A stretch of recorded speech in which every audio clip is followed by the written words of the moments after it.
back at the Miracle Resort Hotel here in Antalya for the semi-finals of the 8-ball competition here at the 2026 Predator European Pool Championships, organised by the European Hockey Billiard Federation. So let's meet our competitors. Firstly, on table 12 with the under-23s, will you welcome Denis Laskowski of Germany and his opponent from Serbia, Lazar Kostic. And their referees are Ardar Ozdika, Turkish Cypriot. And on table 10 with the men, Emil Andre Ganflot of Norway. And from Poland, Maciusz Śmigowski. And their referee, Bojana Banda of Serbia. And moving on to table 8 with the women, from Spain, Maite Ropero. And she's up against, from Slovenia, Anna Gradiznik. And their referee, João Correa of Portugal. And into the arena, the under-23s on table 3, will you welcome, from Germany, Madonna. And representing Switzerland, Silvan Starkerman. And their referee from Austria, Florian Rettenbacher. On to table 2 with the men from Finland, Kasper Matikainen. And representing Spain, Juan Carlos Exposito. And their referee, Serdar Karadak of Turkiye. And finally, on table 1 with the women, from Austria, Jasmine Ocean. And representing Portugal, Sarah Rocha. And their referee, Togay Tantura, Turkish Cypriot. Players, you may lag for the break.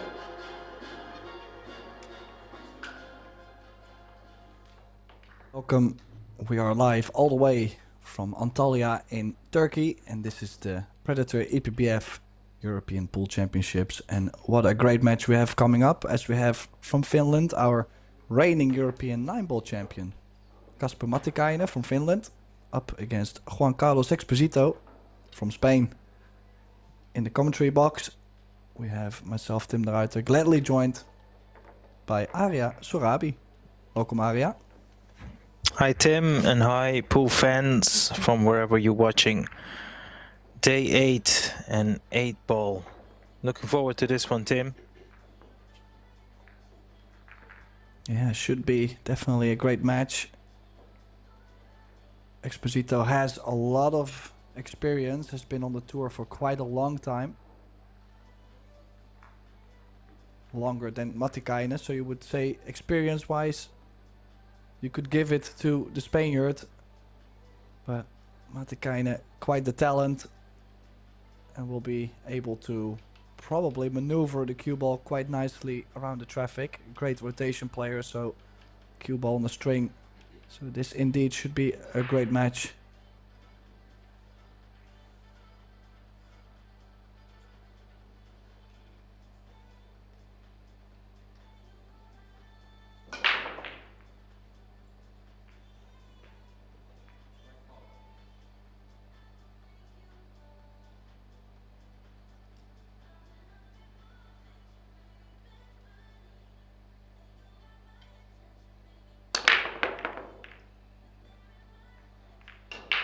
Oh, gotta say, a nice cue ball, good break. None of the usual balls dropping, at least the ones in the side were not there though. Now, bit stuck, either we'll have to play a combination onto the 2 or the 7 in the side. I don't think he has any starter with the stripes. So do we see any problems on the table with the solids, Arya? Not per se. You would think you need to play a good positional shot on the 5. It's blocked by the 10. So, yeah, a couple of good positional shots required. But, you know, all the balls are out in the open. Well, he's pushed that 4. It still goes in the bottom corner pocket, but you can't get to the putting angle from this shot, so you'll have to go upwards.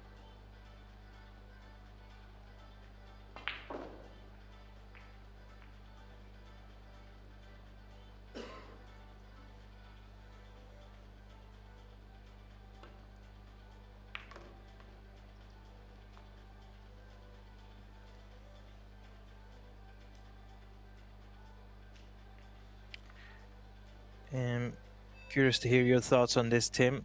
I always feel that 8-ball is a very dangerous game, and you know, of course, in all disciplines, the break plays a huge part. But I think particularly in 8-ball, it's could really be the winning factor, if not more often than not. Yeah, I completely agree. I mean, you most of the time see players that have a big break in 8-ball go real deep into the event. If you have no break, well, you're just not going to get the first opportunity. And, well, in 8-ball, with always giving opportunities or options after the break, it's easier for the other guy to run out. Exactly, well said.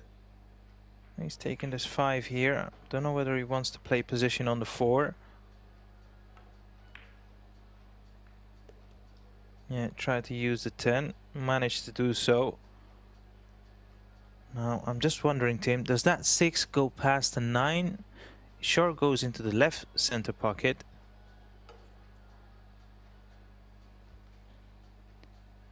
Yeah, not sure if it actually does go, but could play this, for example, with inside to run the cue ball into the 15 to hold the cue ball.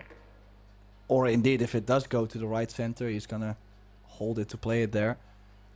Did land on the rail, so maybe a bit longer 3-ball.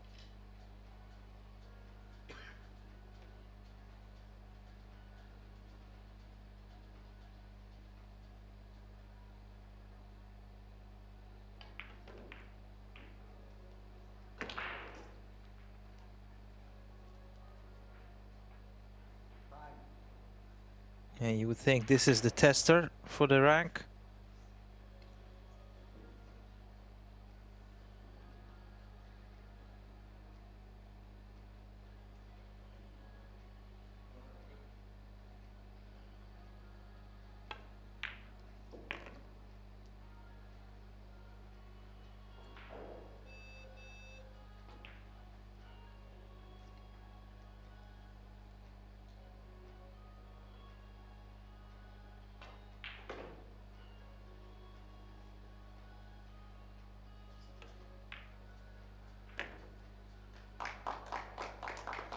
Yeah, starts his campaign in this semi-final with a break and run, showing us that he's definitely ready to go.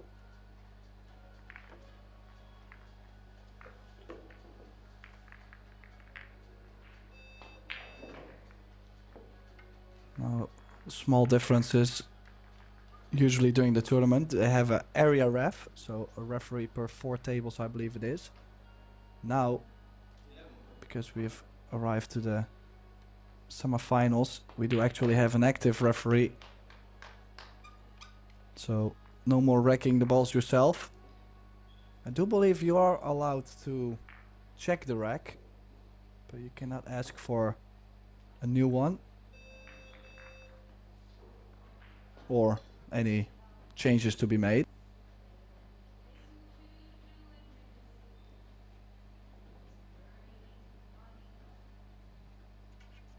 Juan Carlos choosing to break off the rail. I'm sure he has a good reason for that, Tim. But it's not worked out.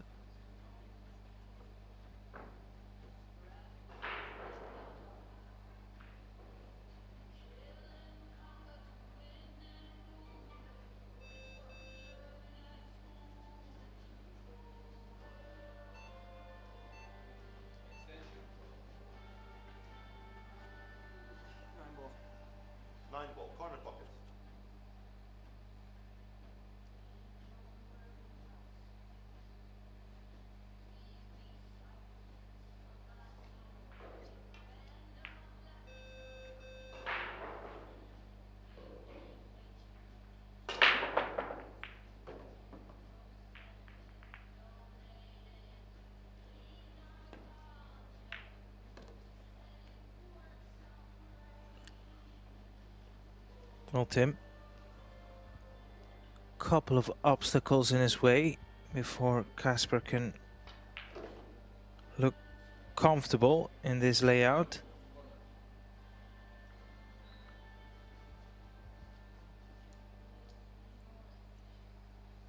Yeah, definitely off to a great start. I mean,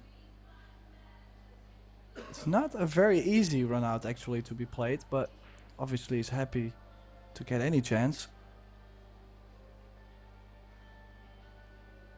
Do you reckon he's gonna use the 11 to maybe run into the 15-4 or?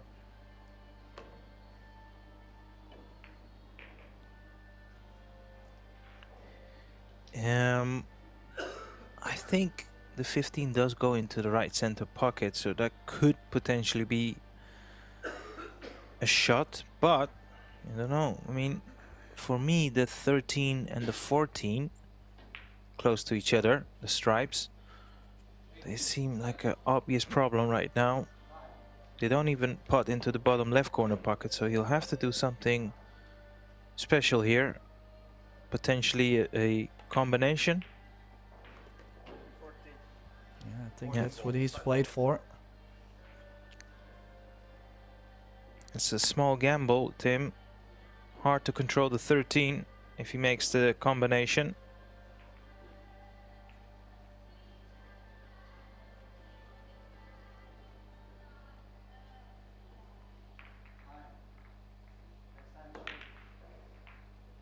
No, it's not there. Now, of course, the 4 ball, kind of a similar problem for Juan Carlos, but could play maybe the 4 into the right center. Could go off the 2 ball now, try to draw into the 4 and the 15, and if he does go by the 4, he still has it in the side, so I kind of like trying to do something right now.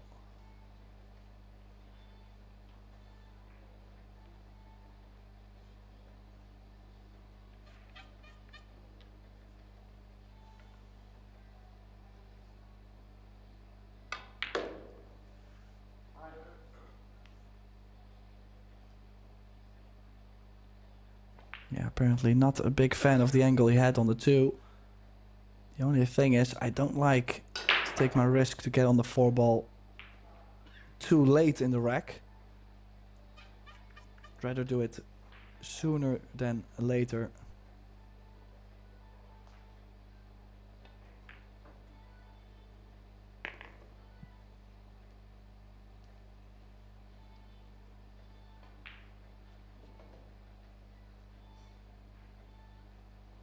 A lot of puzzles to be solved, huh?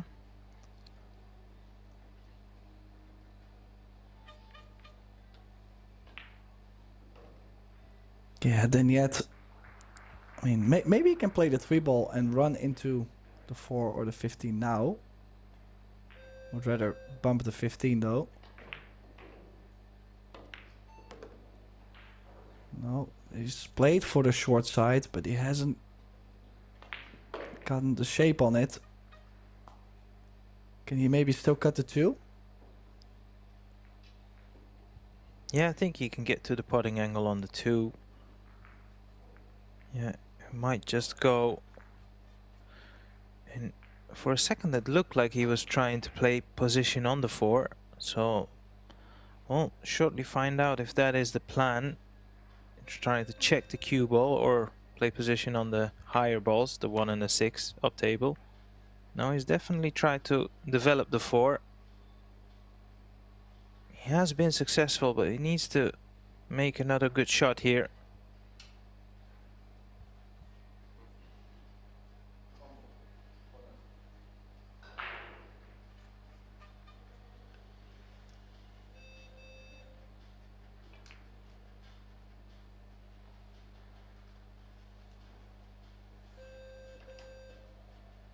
And mind you, that 8 ball can be a hindrance, so he has to play a decent positional shot.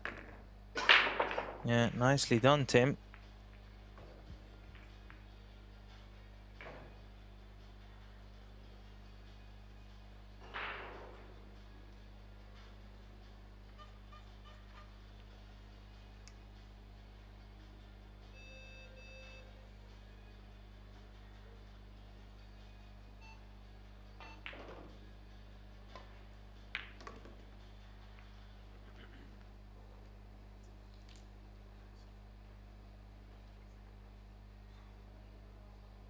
got options here. You can pot it into the side or bottom right corner pocket.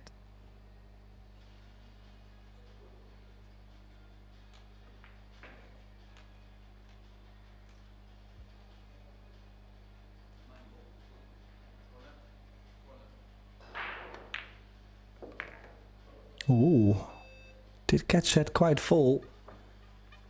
And you would say there's a bit of early tension. Does seem to be a bit jumpy, and also the shape on the 8 not straightforward. It's gonna feel a lot better if this 8 ball drops. And it does. Right in the heart of the pocket, so tied at 1. Missed opportunity for Matikainen there to make a difference early on in the match.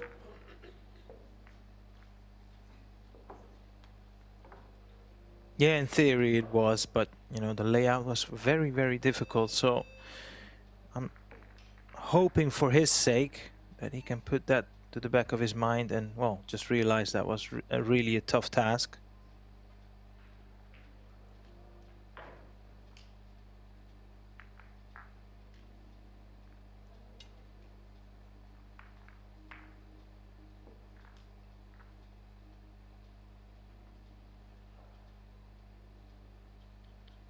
Both gentlemen yet to secure a medal to this point. Of course, now they're playing in the semi-final, so obviously they have secured a medal.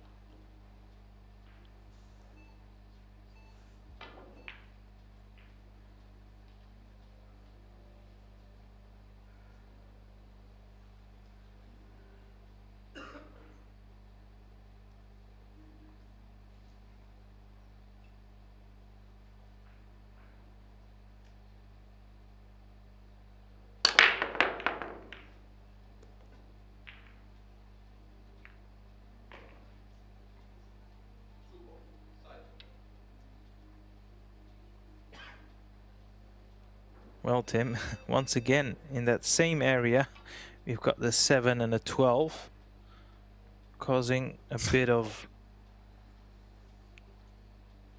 challenge, I should say. Well, it's funny though. Sometimes, you know, you're playing 8 ball and you break the balls nicely, you get clusters, but there is always a ball next to it, or like something you can develop the rack early with. Now I kind of feel like for solids, the 3 ball is the only ball really to get onto 7, maybe the 4. But you have to land so perfect on it. And for the stripes, well, the 10 and the 9 are a bit high. Could play maybe now towards the left side of the 10 and then play the 10 and the 12 into the bottom right. Yeah, I like that call. You can use the 13. Well, he's looking at the 11. Maybe take the 11 first. Can still leave himself an angle on the 13, just like that. And like you said there, Tim, it's all about playing your cue ball into areas where you leave yourself multiple options. So basically, if you send the cue ball towards the middle diamond, that cue ball is coming into the right line. It's all about pace and line here.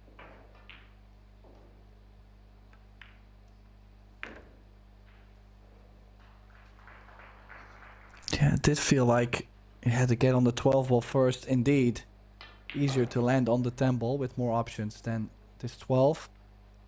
Play for the 10 in the side, could play for the 10 in the same corner still. And the 9 does go by the 7.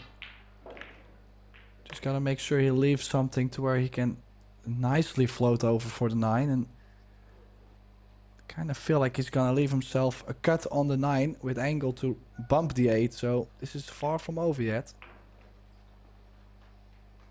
Yeah, I was on the verge to say the angle he leaves himself on the 10 becomes very crucial. And it's a little bit high. Now, there are different ways to play this positional shot. He's trying to, well, on the base of what he's just pointed his cue, he's trying to keep this simple.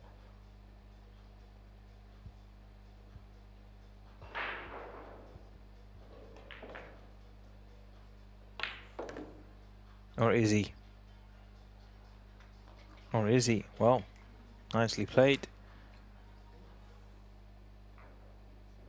This is going to sound silly, Tim. That was the shot I was thinking of, but I was reluctant to say it. In the end, he played it.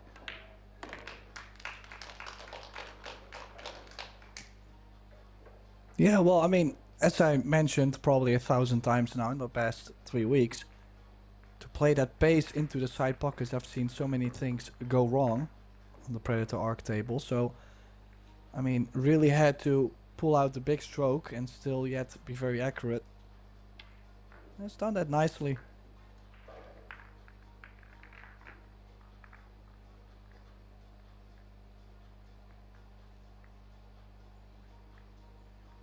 So we've got 4 players left in the men's 8-ball division. Kasper Matikainen, Juan Carlos Exposito, Emil Andrei Gangflot and Mateusz Nigocci.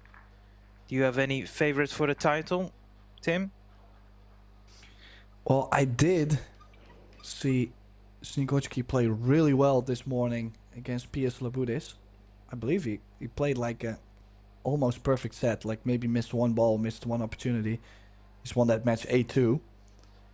And then I seen Gangflot play actually. I had to say I really liked his break. Not too many mistakes in the quarterfinal, so actually for them two to play in the semifinal, I think the winner of that match, bit of a favorite. But then still it's 8-ball, you know, you could play perfect with, well, you know, everything has to run your way. If you're breaking the balls in it, now suddenly every rack it's wide in the open. I'm not gonna say everybody can win, but like things get a lot easier. So that could be happening this match, and then literally in the final everything could cluster up, and then you know you have no control over that.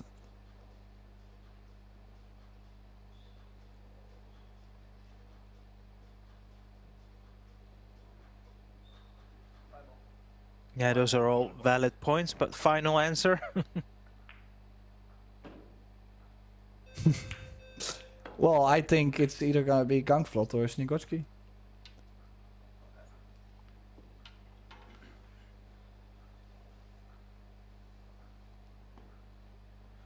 Yeah, now Matikainen missing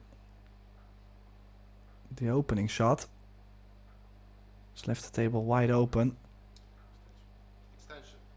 Yeah, I think he could actually go either way, but the solids possibly a bit nicer. Can play the 5, run into the 1. Guaranteed to be on the 2-ball, you would say. Pushing the 1 near the center of the table.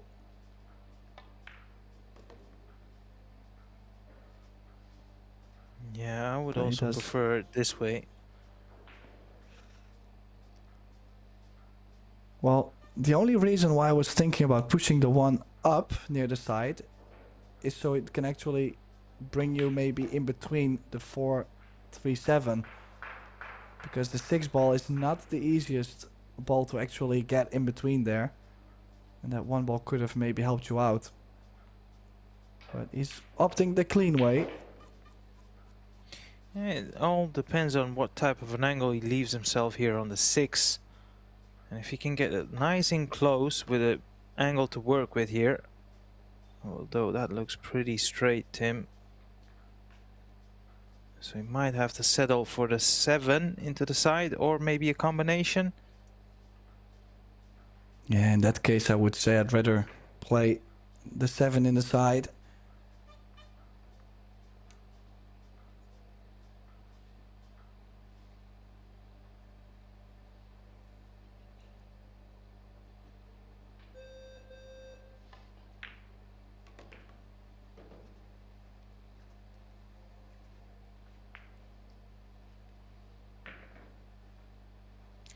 Yeah, so the 7 to the side. And, you know, the pot seems very doable. His cue ball is a bit closer to the rail. So that makes the positional side of the shot already a bit more challenging.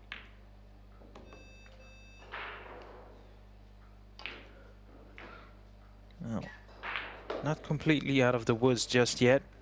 If that cue ball was not on the side with the same angle, you would think the positional shot 3 to the 4 would be a formality. Now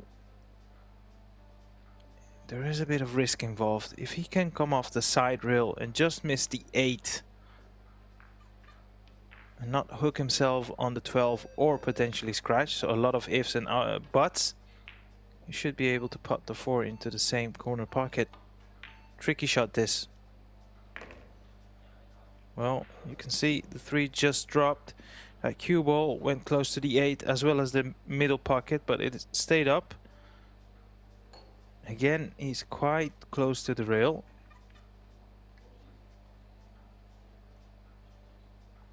So he's likely to run into the 8.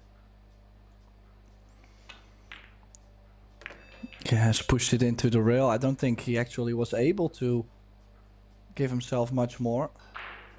And I think the bank into the side is laying on the kiss, the double kiss, so I mean, he might have to go really aggressive and slice this all the way in the bottom right. That's what he's about to do. 8 ball, corner pocket. Is it unfair, Tim, to say the pace he played that 4 was a complete misjudgment? What a shot. What a shot he's played there. Even applauded by his opponent. That was some recovery shot. Well, I don't know. Maybe he chose that pace knowing that most of the time he's gonna get the bank. And he doesn't really want to baby the 4 either, because if you play it so soft, it can be very scary on the stroke. So I'm not sure if it really was like a mistake to play it that way. Maybe he was just making sure to get something.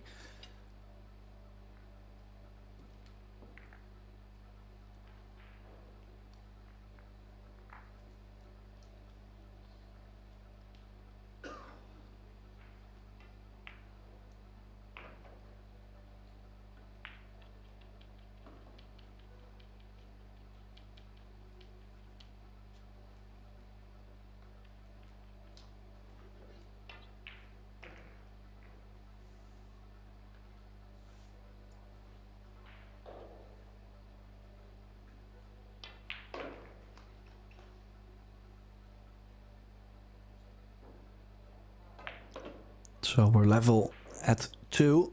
And Matikainen to break the balls. Looking to make the 4 or the 14 in the side pocket. Well, he's hitting the break sweet.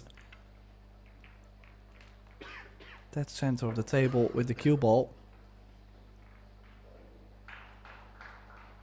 I would have to say both players not completely settled down yet in this semi-final. Obviously, it's gonna happen over time.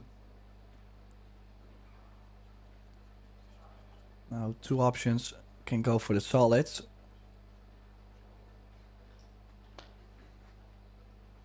Four, 2, 1, 5, 7, drop back up, 3 in the side, and then the 8. Can also go for the stripes. Just the 12 ball on the left side. Bit of a lonely soldier, bit of a ball that needs a bit of connecting to do. Not easy to fall onto that 12. And the 10 doesn't go to the bottom left, but you could get to the 10 off the 12, of course.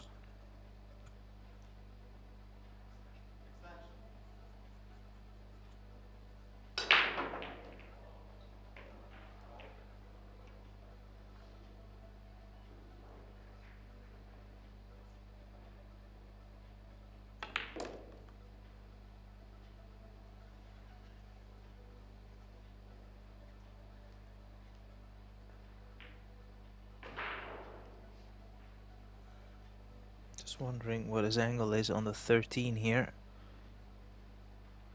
Not a lot.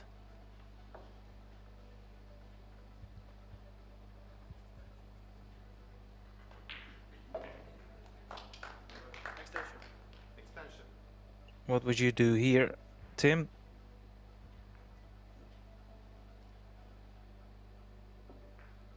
Well, probably 13-9. Slow roll the 12 and beyond the 10, and then the 8 in the center. Doesn't feel stopping the cue ball, so he's traveling more, and he's going to be short on this 9.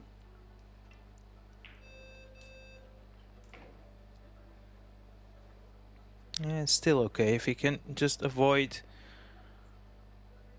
hooking himself behind the 2. He should be fine on and off the top rail.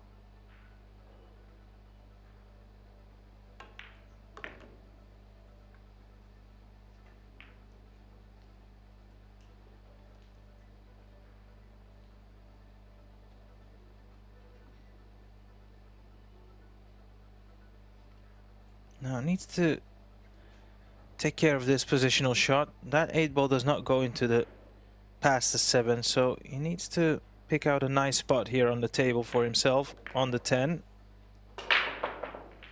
Pretty straight. Might be able to play the stop shot. If not, can roll it through for the 8 into the other middle pocket. It does go, as you can see.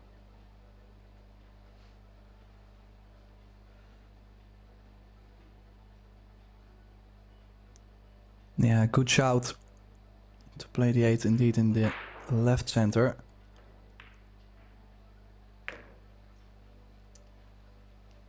It's not falling straight though, so a bit of a tester. As you could see, the 3 ball does come into play a little bit. Makes the shot scarier, especially if you start to think on the shot like, oh, I gotta hit this accurate because the 3 ball comes into play. That's where usually you play the 8 into the 3 ball.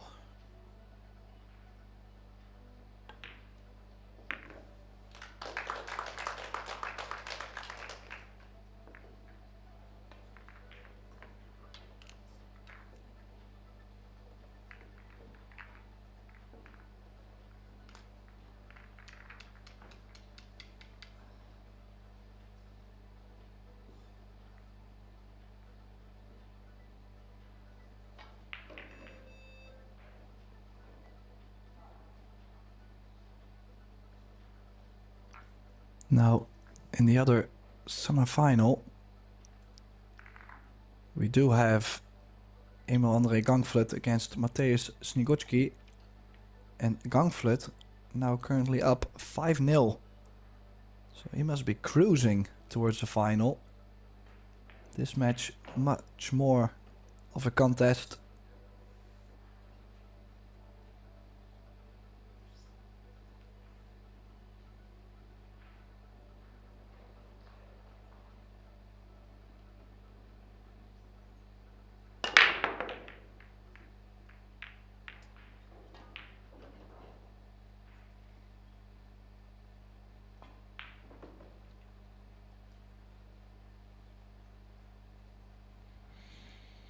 Juan Carlos failed to pot a ball, partially because he failed to hit the first ball of the stack full in the face.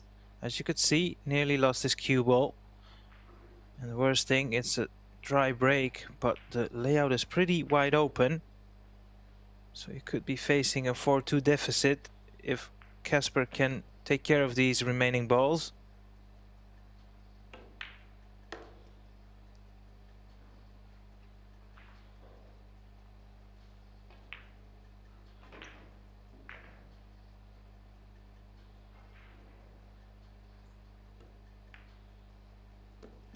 Yeah, Casper did have the opportunity early on to take that 2-game window in his account, the 2-game difference.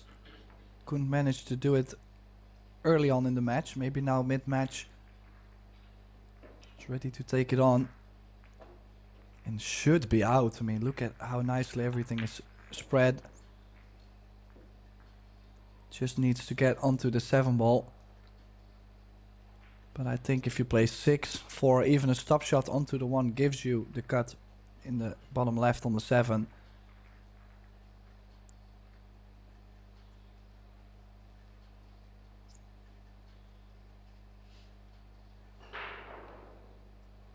Now ideally, if you can land in the right in the middle of the table And you'd leave yourself a very comfortable pot and angle on the 7.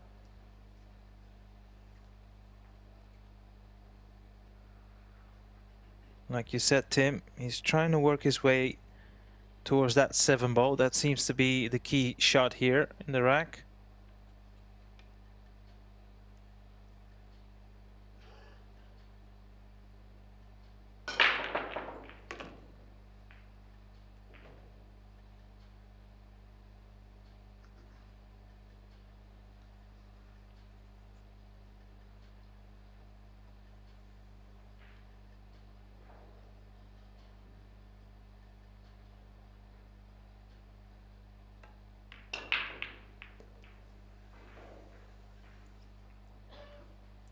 Yeah, I kind of like what he's done there.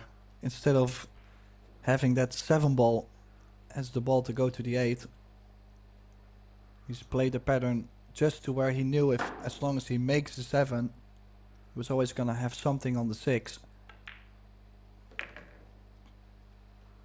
Doesn't want to have a difficult shot plus a good position to play at the same time.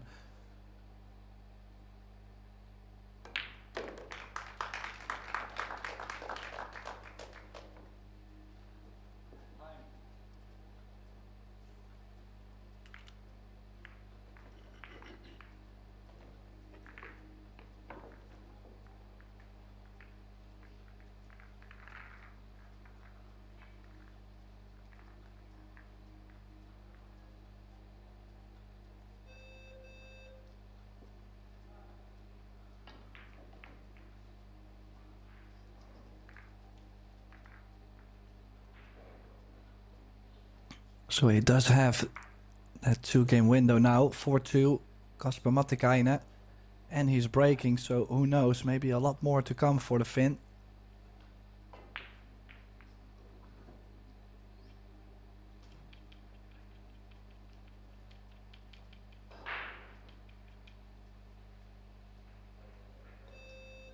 Yeah, if you can just create a 4-rack window, all of a sudden becomes a very healthy lead.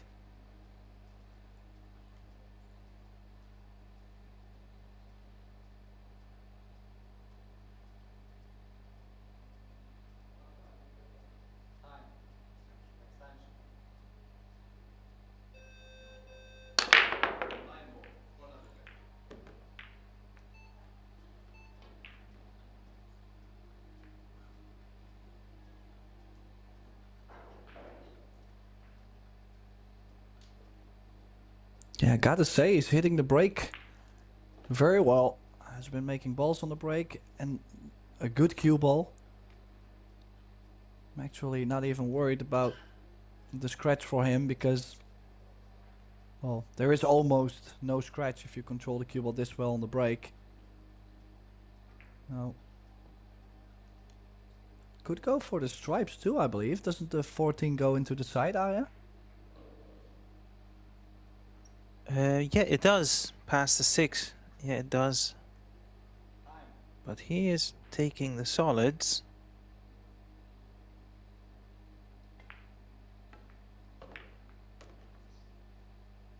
Yeah, had to get on the 5 ball right away. Needs the cue ball to stop. Yeah, so it's going to be the 6 ball here. Yeah, but can he get himself at least an angle away from the 11 ball, still on the 5, or will he have to play a nudge into it after the 6? Now he can use the 1 if he wants to play position on the 5, but that's a risky shot, I have to admit.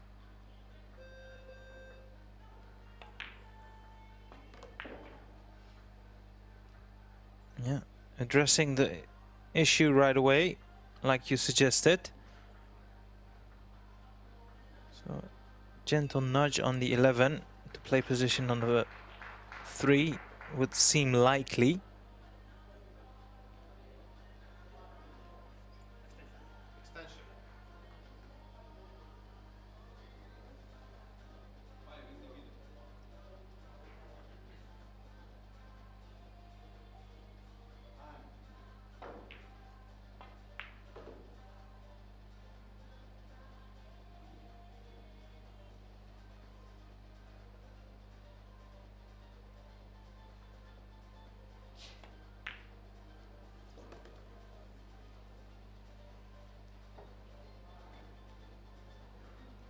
That Tim was, for my liking, a very, very good shot.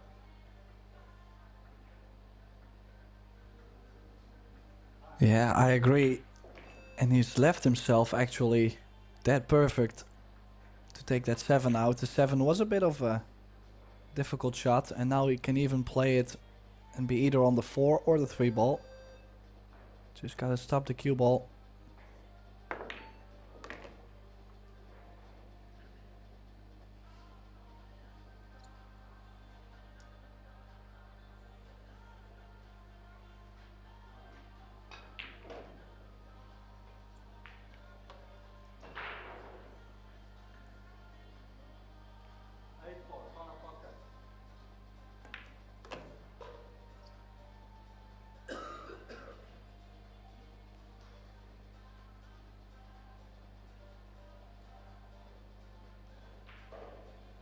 Would have loved to be absolutely dead straight here on the 3.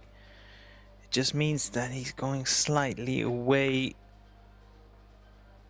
from the 1, but no. This is very much a touch shot. Putt the 1, travel across, looking to land just past the middle line of the table. Oh. Oh, it's actually landed really nice because, as you can see, he's straight now. Yeah, you can top this one through or draw it back. Or maybe the 8 does go to the top right. He could even stop the cue ball. Just make sure you're not on top of the 15. You have the risk though, playing the draw. As you can see, running a bit towards the side or maybe get behind the 11. But he's starting to play a lot better, Arya. This match is now completely running his way. Yeah, solid stuff. He started off with a break and run. Pardon me if my short-term memory is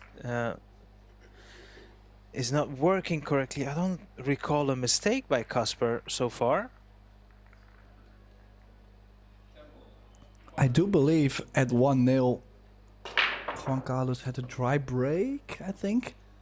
And Casper did not clear up. But that's what I'm saying, like in the beginning he has had a bit of an opportunity which he didn't take. But now, mid-match, I think he's upped the gear a little bit. Yeah, and in the other semi-final, Emil Gangflut is now 6-1 up. Only 2 racks away to book his place in the final. What a talent he is, Tim.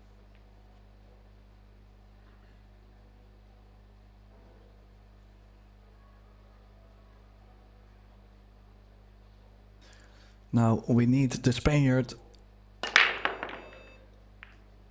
for a breaker run, and this is a good start. I was gonna say this earlier, but you know, sometimes I actually say that and then it's a dry break, so I cut him some slack, you know.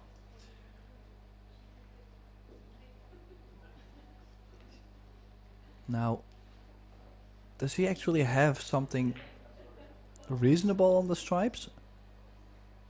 Or does he have to go for the solids and travel a bit more? I mean, the solids you have to play a bit more compact position, and with the stripes, well, the cube, well, as you can see, there's a lot of space on the table to travel back and forth. He's playing the 1 to the side, so yeah, a couple of good positional shots required to run the rack.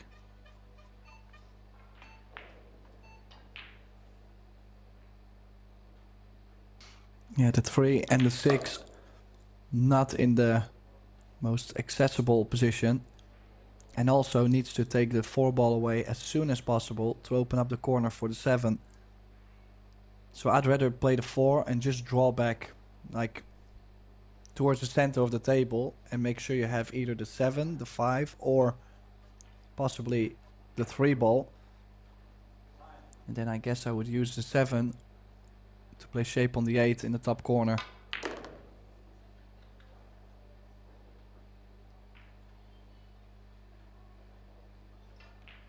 Well, he did exactly what you suggested. Likely to take the 3 here.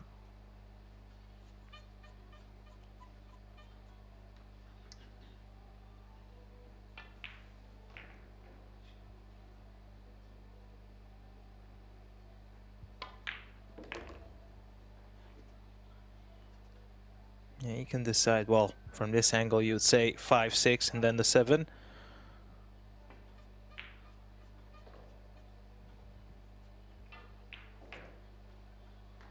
Yeah, I think in the long haul there would be less traveling than playing 5, 7, 6, 8, because in that case you will have to cross over one more time actually compared to 5, 6, 7, 8.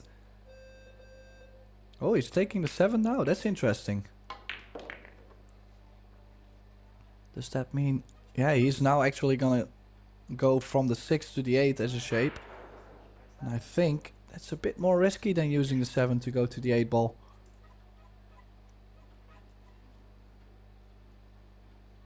Oh yeah, I'm completely with you on that one. But that is also, I suppose, the beauty of 8 ball. You have a bit more options. Normally with 9 or 10 ball, the balls dictate the play basically. And that's exactly why you said playing off the 7 would be a better option. He's landed straighter for his liking.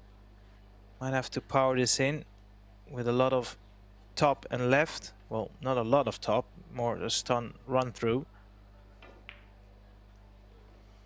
Well, A lot can go wrong in this shot. I think I actually would play to the bottom side of the 8, so you don't need as much left spin, but he even has elected to go for this cut on the 8 ball. This is a very missable. Could have maybe drawn back actually for a cross-side bank on the 8. I'd rather bank than cut this 8 ball. Well, he had a similar tough cut to get his second rack on the board on the 8. Can he repeat that feat once again? Yes, he can.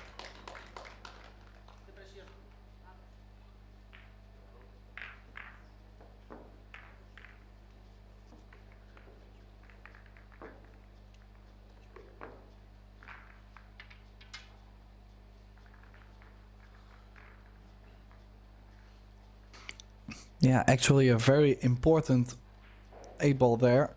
Missing that, the score would have been 6-2, for example. Now 5-3. Everything still within reach for Spaniard. But yet Matikainen to break, and he has been breaking the balls very well. I mean, you are not gonna assume that players are gonna make a breaker run, but in 8 ball, him breaking this well, certainly a very high possibility for another breaker run, and he just needs to protect that 2-game window he has right now.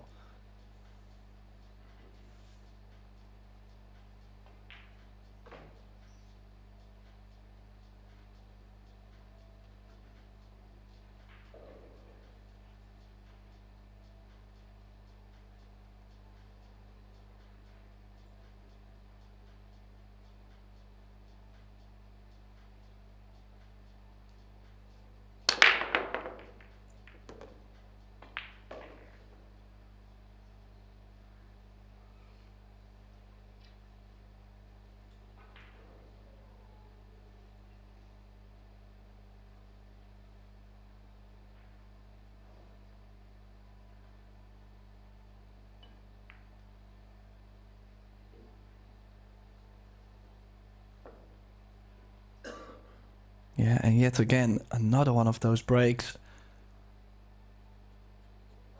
I think that might honestly be my favorite feeling playing pool, is when you're crushing the break, it has that big impact.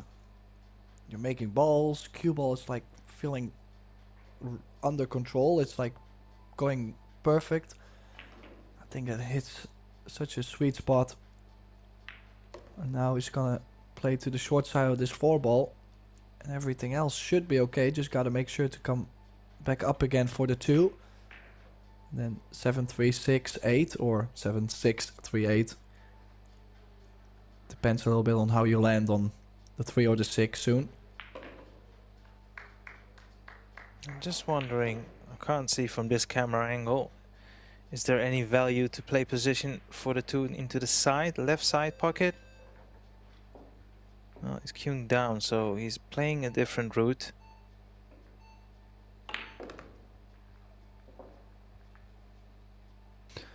Yeah, I just gotta say, I'm not a big fan of leaving that 2 ball there, and it mainly has to do with the fact that the 8 ball is blocking most of the positional area to get on the 2. And actually, he's already crossed it right now to play the cue ball up table, so he could have maybe made a little bit of a pit stop to get on the 2 ball.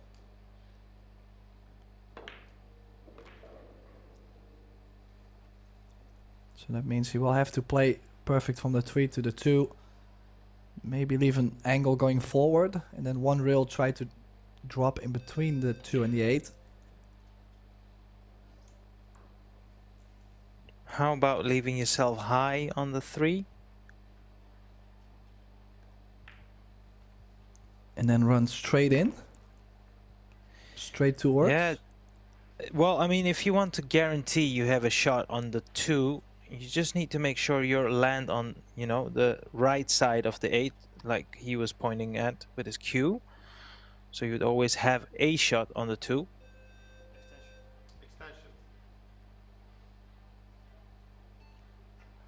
Once again, it's all about line and pace.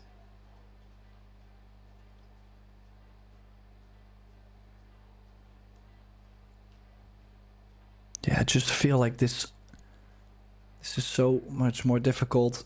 If you apply a little bit of spin, you might hook yourself. But he didn't. He played it absolutely perfect. You can nudge the 10 and cut the 8 into the side. And once again comes up with another breaker run. And this way, I mean, Juan Carlos won't be able to come back into this match if Casper defends his break that well.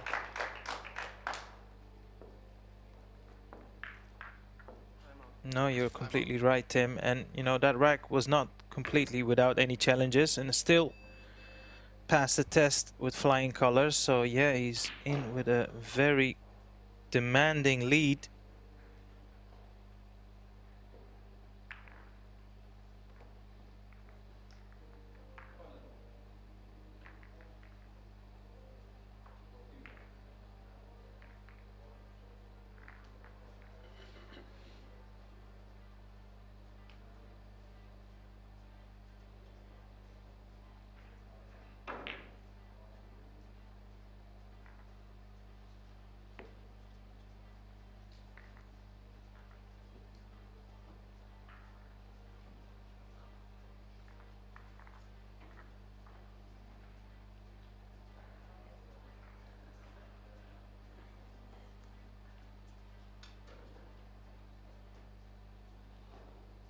Well, it is interesting though. Matikainen has been gone for a break. I've seen him do this earlier actually this week.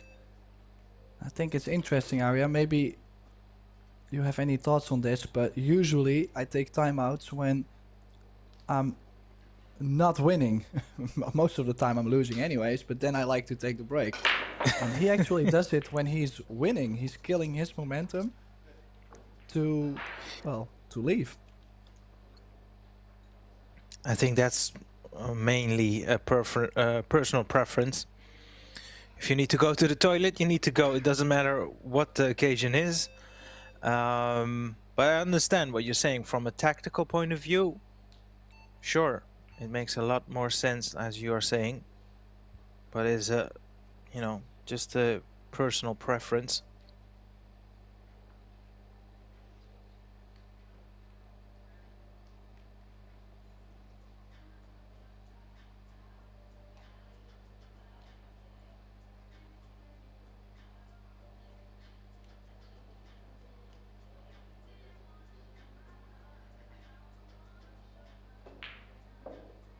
Yeah, so we will just have to wait a little bit for Matikainen to come back.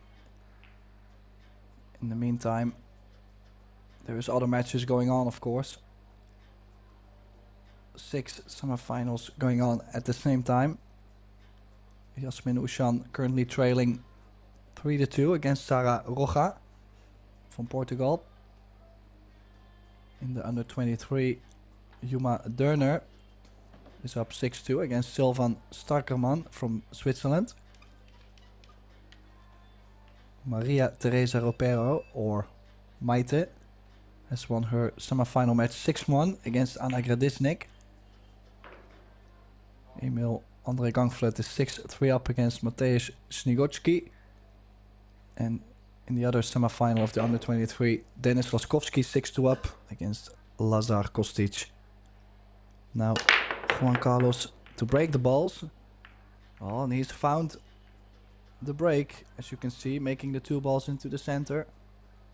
Cue ball a bit wild maybe, a little bit off, but doesn't matter how. That's the thing with 8 ball 2, you know you're gonna have options if you make something on the break. So as long as the cue ball stays on the table, you cannot really go wrong.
Yeah, a bit longer,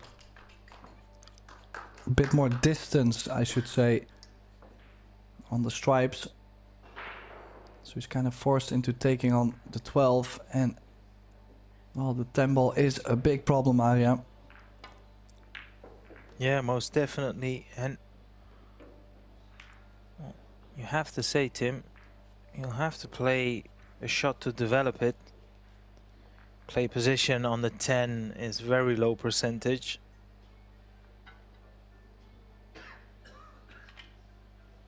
Yeah, which ball would you use to develop something on the 10? I mean, the 5 ball. Well, but that's illegal. Yeah, I was gonna say, well, oh, I was gonna say maybe leave yourself an angle on the 13. And that way you can maybe run into the 10 or maybe run into the 4-5 and always have the 15 as a backup. Yeah. That's not gonna do it from this position, but he does have the draw of the 15. Yeah, that seems like the most sensible option. He's relying slightly on a bit of luck here.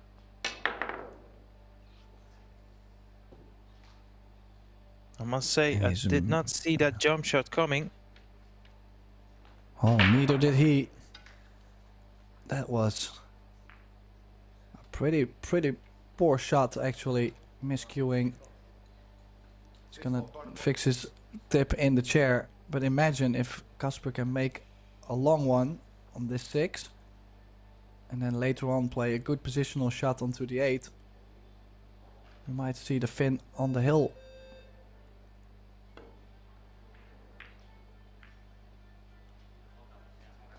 But that will have to wait. And he's actually left something on the 10 ball too. He might be able to play a 10-15 combination. Yeah, it is the only right shot for my book. Play this slow pace, try to hold the 10.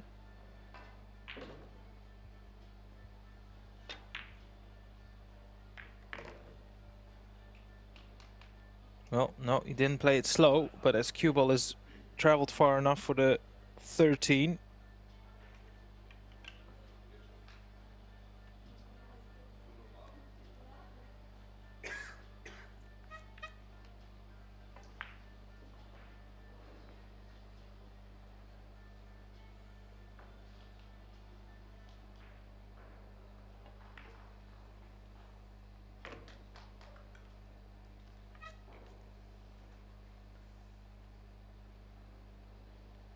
It's a weird one, isn't it, Tim? That I mean, we don't have that stat, but if you would look at the table time, it would feel like it's 70 to 30 in favor of Kasper, but only the difference is only 2 racks, so quite astonishing.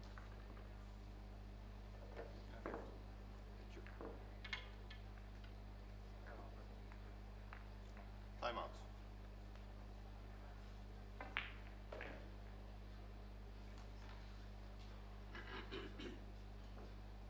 Yeah, and now Juan Carlos taking the timeout, but for him I think we both agreed that this is a good moment to take it. 6-4, looking to come back sharper than ever. Has to play a perfect ending to this match to still make it to the final.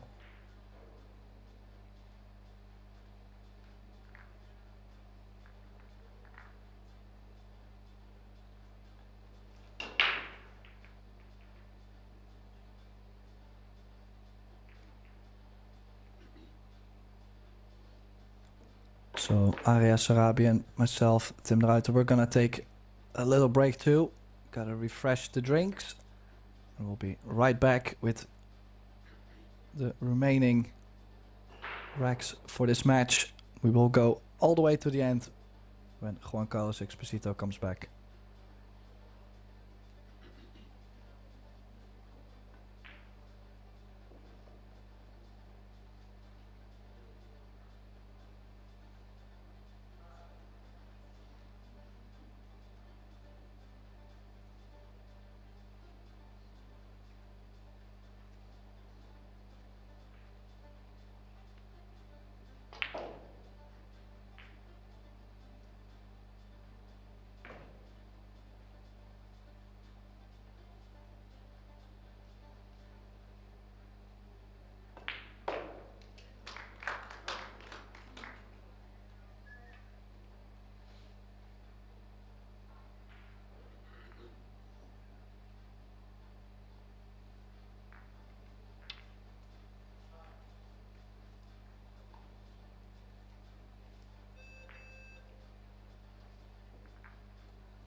And as you can see, Juan Carlos is back.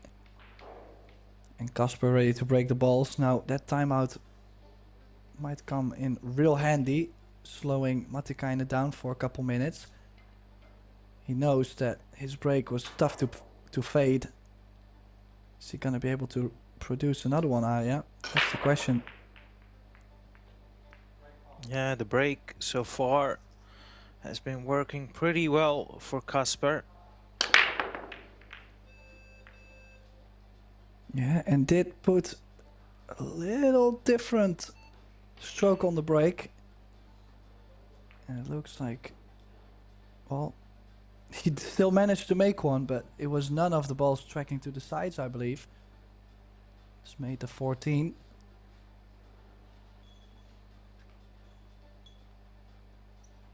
Well, it actually was the 14 into the left side pocket from this camera angle.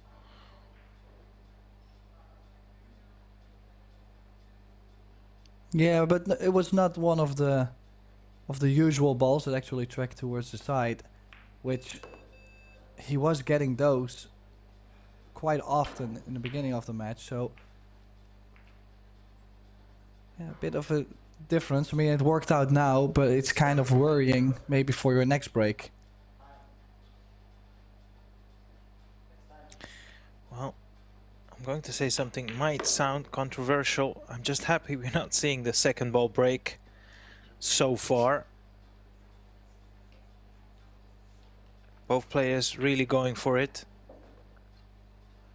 Well, I kind of love the second ball break, and I will just make sure I lock this up in my memory. The next time I'm playing and you're doing commentary, I'm going second ball break.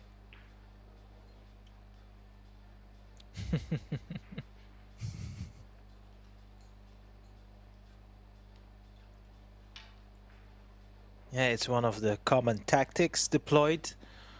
You see it happen. I think it was you and me yesterday when we had a team match. Max Benko, who played, help me, who did he play? That was a struggle. Farouk Terzic? Yes, correct. And another tactic that you can deploy, he speeded up, and towards the end he actually looked pretty solid. These are all common and you know, frequently used tactics.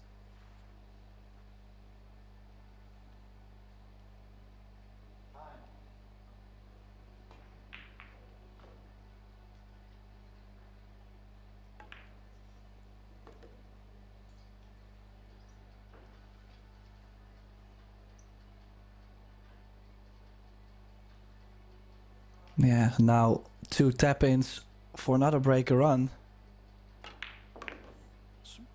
Oh, doing a bit more on the 2 ball and a bit more of a tester on this 8.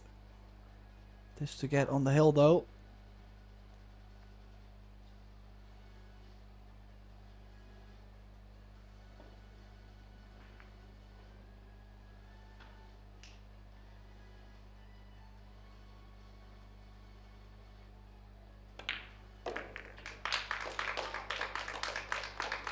Yeah, it's just so tough to fade. I mean, how can you beat someone breaking the balls and making...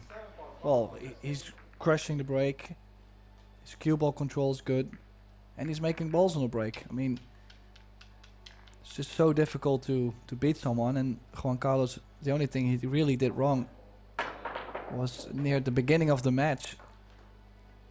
So even if he plays perfect from this point, it just doesn't make a difference. And now Matikainen on the hill.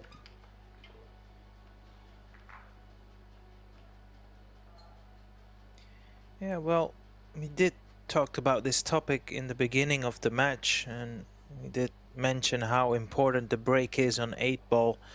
I suppose European Championships, semi-finals, you know, you have to be up for the races. You can't really afford too many, well, giving up opportunities on your break, and that could be the difference in the end.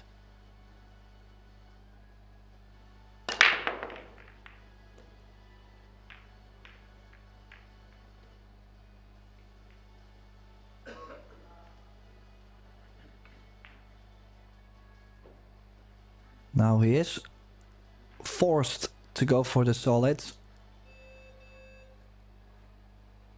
Doesn't really matter so far, I think. Maybe the 4-ball a little bit more difficult to get on, Arya. The others should be fine, right? Yeah, I agree. If he can leave himself a nice, comfortable putt on the 1, he can, you know, get rid of the 4 immediately afterwards. Likely to get rid of the 3 and the 6 before he heads over to the bottom part of the table.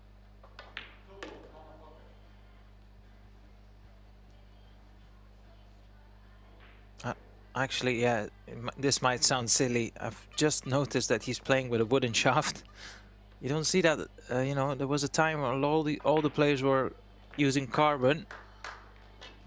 Few players now return to the original wooden shafts. What are your thoughts on that topic?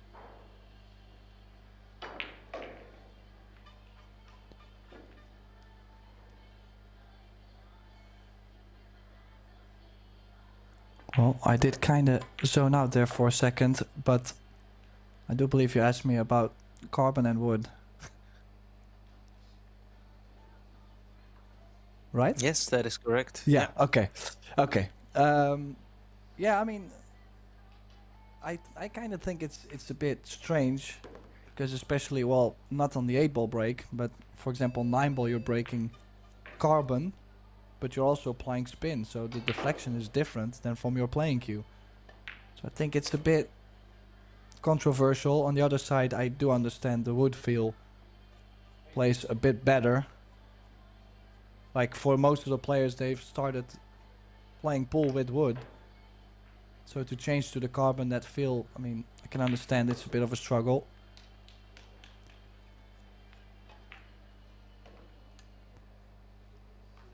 But I guess everybody's different. I mean, if I would tell you to play with carbon, you would probably tell me I'm crazy because, well, snooker players in general, they don't really play carbon at all. No, I don't mind it. It's I've just not really used one for a longer period. I only had maybe a couple of shots and they felt perfect, so I don't mind it. It's yeah, it's a trend you're seeing. You know, there was a time I literally saw everyone in the pool hall with a, you know, carbon cue. Now I've seen a bit of a resurgence for the wooden shaft, so I'm just wondering what the thought process behind that is.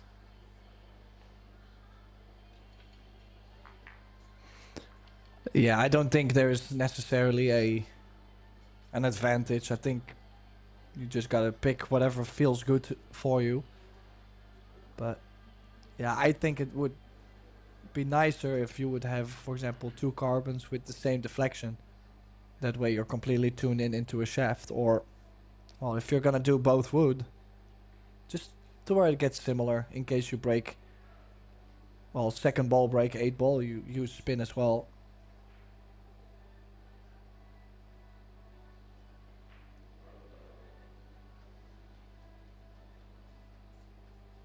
So now 7-5 and Matikainen breaking for a place in the final. Oh, did catch the break wrong though. He's made the 14, one of the last balls rolling.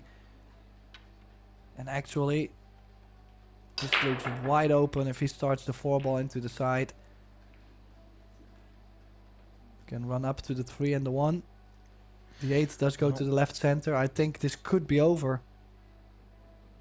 You can tell by Juan Carlos is not really fan of that 14 ball dropping at the dying seconds. Just a quick update. We do have another semi-final, of course, ongoing between Emil Andre Gangflot from Norway versus Mateusz Nigocki of Poland. Well, Emil Andre Gangflot, he flew off with a great start, 5-0 in front. Then it went 6-1. Then it went 6-4, and now he's on the hill 7-4. So we could still have a very tight ending, as we've just seen a rarity, Tim. Casper missing a ball in open play.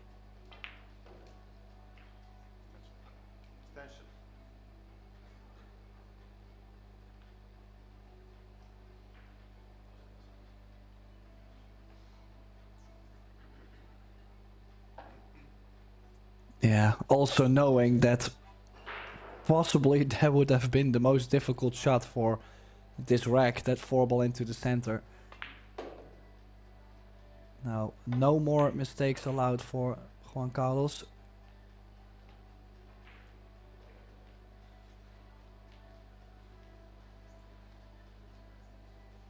That includes a scratch or a dry break as well.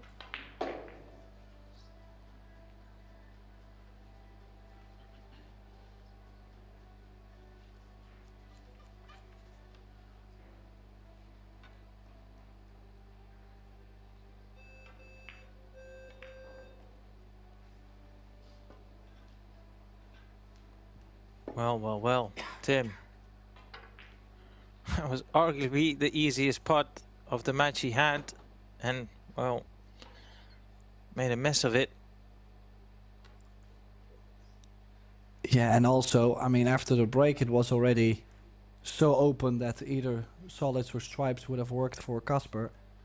So the fact that he's forced to go for the stripes is not really a problem either. Runs into the 6, gets onto the 9. I think maybe the 13 is a ball I would like to get on soon. So if he can draw this, put the cue ball just next to the 2 ball. Connecting the dots.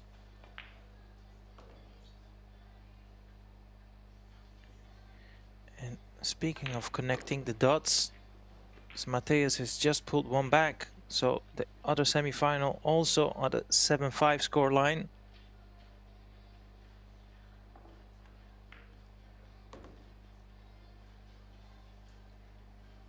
Oh, he did put himself on top of the 3-ball.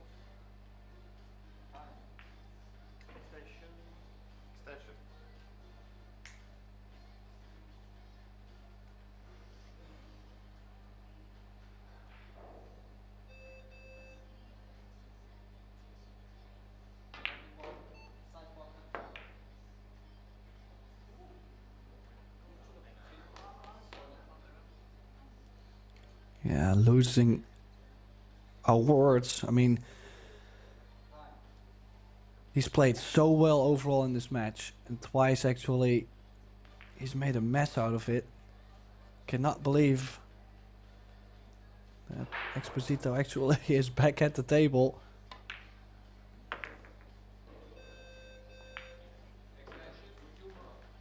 And the weirdest thing too, Arya, is the fact that this might honestly be one of the easier racks we've had layout-wise.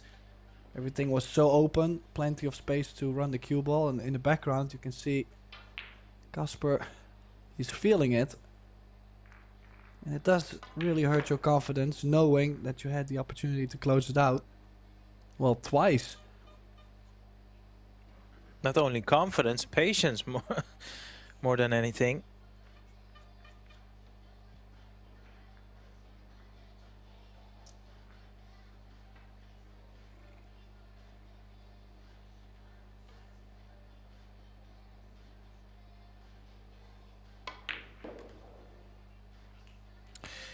You can sense there's a bit of tension in the body of Juan Carlos. He's walking a little bit, you know, he's just pacing around the table.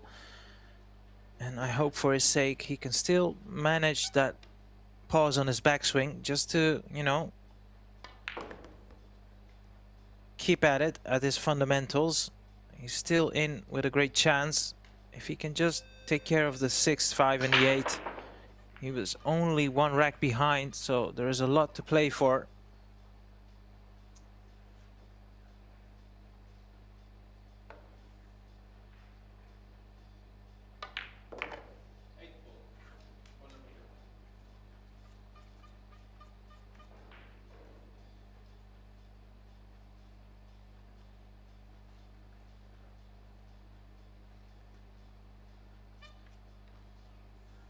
Yeah, I would probably just stop the cue ball, or is he gonna try and do more? No, I like this. Don't give yourself that chance to run behind the 12. And now this match is starting to be super tight. This 8 for 7-6 and Exposito breaking.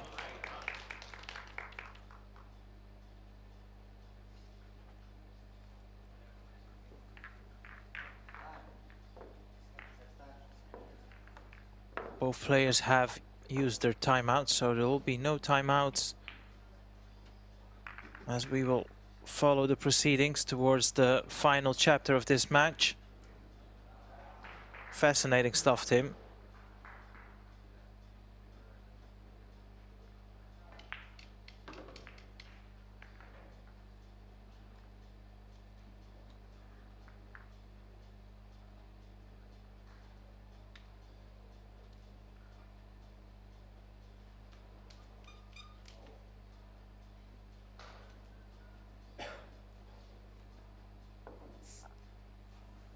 So it all comes down to this break for Exposito. Doesn't have anything else under control besides what he does in this rack. Needs a good break, a run out, and something to happen on Casper's break. And this looks like it. 2 balls in.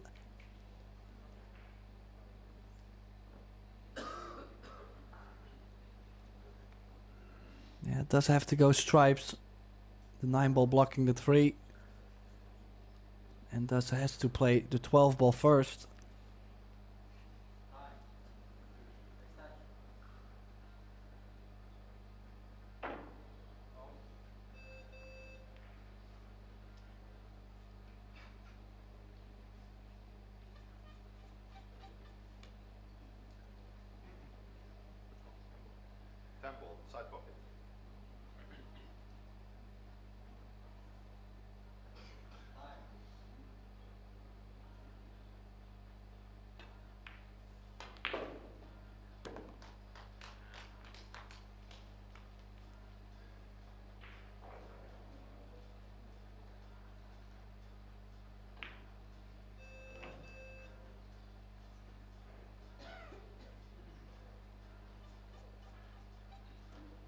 Well, we do have our first finalist. It is Emil André Gangfløt from Norway. He's just defeated Mateusz Nigoki 8-5.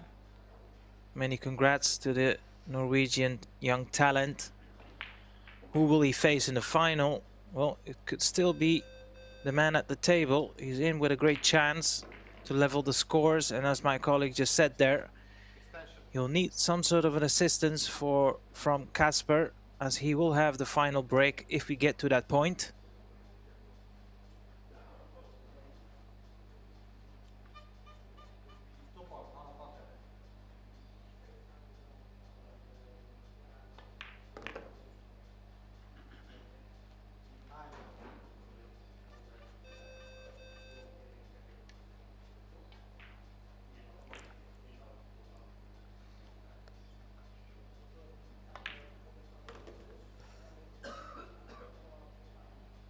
Yeah, one thing is for sure, Emil definitely will have a bit more energy than the winner of this match. This match looks to be going hill. Very tight one near the end, and the only thoughts Casper has to avoid is those where, you know, you're going hill and you're thinking, well, I had 2-3 chances to close it out. I haven't done it. What am I doing? These kind of thoughts. The only thing he should think is, okay, time for another breaker run.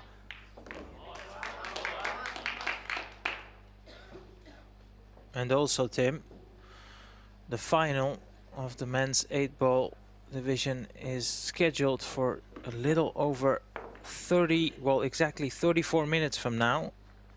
So like you say, Emil André will have a bit more time to, you know, recuperate and prepare as we all watch the final rack. I must say, Tim, as a commentator, I always enjoy watching a final rack. You can just sense the tension.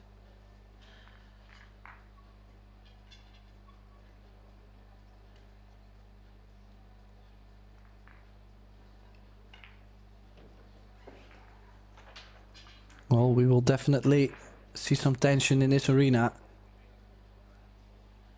This is just one rack for a place in the final. Is it gonna be bronze, or is it gonna be at least silver?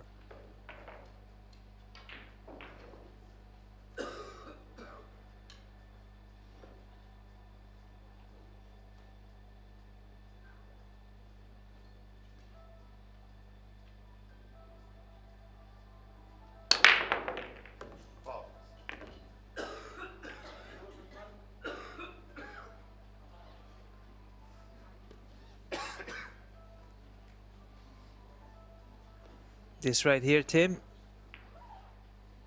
is Juan Carlos his chance to book his place in his first men's European Championships final.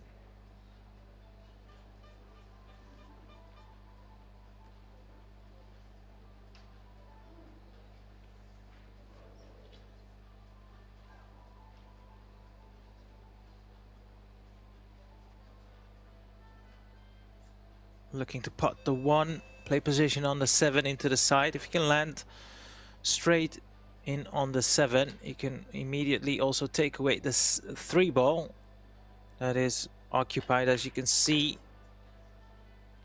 Wants to land straight on the 7. So what is his angle? Let's have a look. Well, I would say perfect. Yeah. Yeah, 7. Just go a bit forward, play the 3 ball up to the 4. I think 7, 3, 4, 5, and then the 2 ball to get to the 8 in the center. This looks very good, and gotta say, I find it quite impressive to see Exposito with the possible chance to win this semi-final, because Casper has had many breaker runs, was breaking the balls great. Juan Carlos did have, well, his break letting him down in the beginning. He's missed an opportunity early on, but he kept fighting through. And now 4 balls away from the final. You have to think, Tim, you must leave the 2 for the last ball to play position on the 8.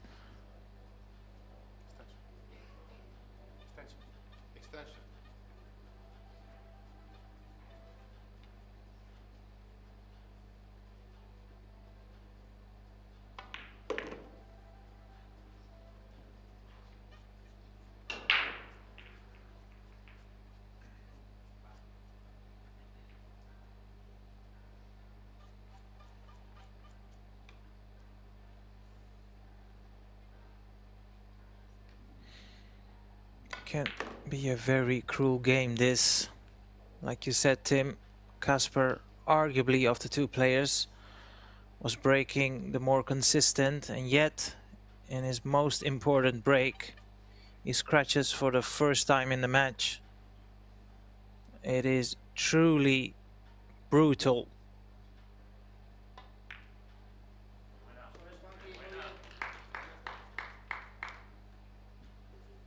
Yeah, it could have been over at 7-4, I believe.